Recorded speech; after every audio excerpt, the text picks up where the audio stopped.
حضرت نوح علیہ السلام کا پرانا نام شکر تھا، مگر نبوت ملنے کے بعد ان کا نام نوح علیہ السلام ہو گیا۔ نوح علیہ السلام تقریباً 950 سال لوگوں کو دین کی دعوت دیتے رہے، لیکن وہ لوگ کفر میں اتنا زیادہ گر چکے تھے کہ 40 مرد اور 40 عورتوں کے سوا کوئی بھی ان پر ایمان نہ لایا۔ وہ لوگ اکثر نوح علیہ السلام کو تبلیغ کرنے پر اتنا مارتے کہ پیغمبر خدا لہو لہان ہو جاتے۔ پھر آخر کار یہ نوبت آ پہنچی کہ نوح علیہ السلام نے اپنے رب کے ہاں التجا کی کہ اے اللہ، میرے اتنا بلانے پر بھی یہ لوگ میری نہیں مانتے، اب تو ہی ان سے میرا بدلہ لے۔ یہ دعا کرتے ہی جبرائیل علیہ السلام تشریف لائے اور کہنے لگے کہ اے اللہ کے رسول، اللہ نے آپ کی دعا قبول فرما لی ہے، آپ بس اس جنت سے لائی ہوئی شاخ کو زمین میں لگا دیں۔ کہتے ہیں اس درخت کے لگانے کے 40 سال بعد یہ اتنا بڑا ہو گیا کہ اس کی لمبائی 600 گز اور چوڑائی 400 گز تک جا پہنچی۔ پھر جبرائیل علیہ السلام حکم الہی لے کر آئے اور کہا کہ اے نوح، اس درخت سے ایک کشتی بناؤ۔ اس وقت نوح علیہ السلام کو لکڑی کاٹنا نہیں آتی تھی، جس پر جبرائیل علیہ السلام نے درخت کو چیرنا سکھایا اور پھر تختے بنوائے۔ ہر تختے پر ایک پیغمبر کا نام لکھا اور یہاں تک کہ 1,24,000 تختے بنا دیے گئے، جس پر تمام انبیاء کے نام لکھے گئے تھے۔ حضرت نوح علیہ السلام کی رہائش ایسی جگہ پر تھی جہاں پر دور دور تک گہرے پانی کا نام و نشان نہ تھا۔ اسی وجہ سے ان کی قوم ان پر ہنستی اور مذاق اڑاتے ہوئے کہتی کہ نوح خشکی پر کشتی چلائے گا، یہ تو بہت بڑا بے وقوف ہے۔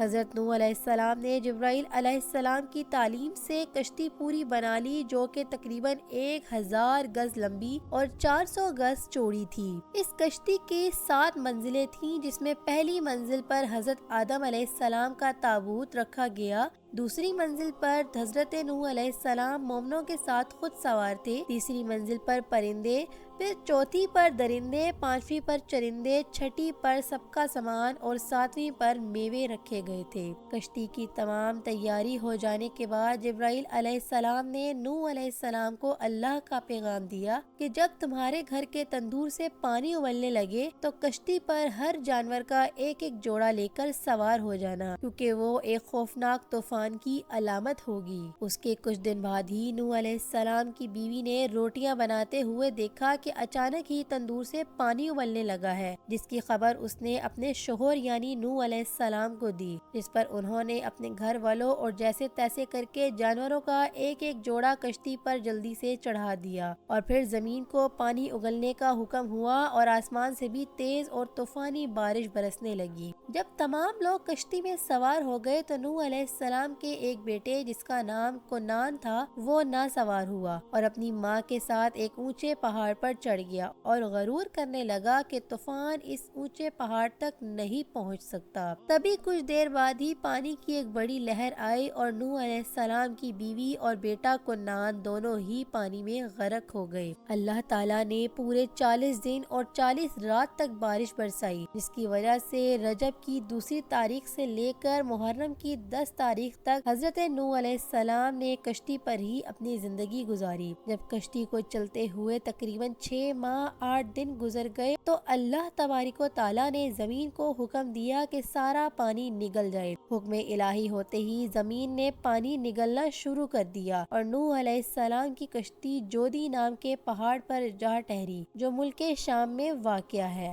زمین کے پانی نگلتے وقت ایک پریشانی یہ بھی تھی کہ زمین سارا پانی نگل جائے گی تو پینے کے لیے کیا بچے گا، کہ تبھی جبرائیل علیہ السلام تشریف لائے اور پانی کے 7 راستے بنا دیے، جس سے باقی کا بچا ہوا سارا پانی انہی راستوں میں جا گرا۔ یہ 7 راستے آج 7 دریاؤں کے نام سے مشہور ہیں۔ اس سب کے بعد اللہ تعالیٰ نے نوح علیہ السلام کو کشتی کی لکڑی سے مسجد بنانے کا حکم دیا اور اسی مسجد میں سب مسلمان رہنے لگے، لیکن کچھ دنوں بعد ہی نوح علیہ السلام 950 سال کی عمر میں وفات پا گئے، اور پھر ان کے 3 بیٹے جن کا نام حام، سام اور یافت تھا، ان تینوں سے نسل آگے بڑھی۔ ایسے ہی مزید ویڈیوز دیکھنے کے لیے چینل کو سبسکرائب کرنا مت بھولیے گا۔ ملتے ہیں ایک اگلی ویڈیو میں۔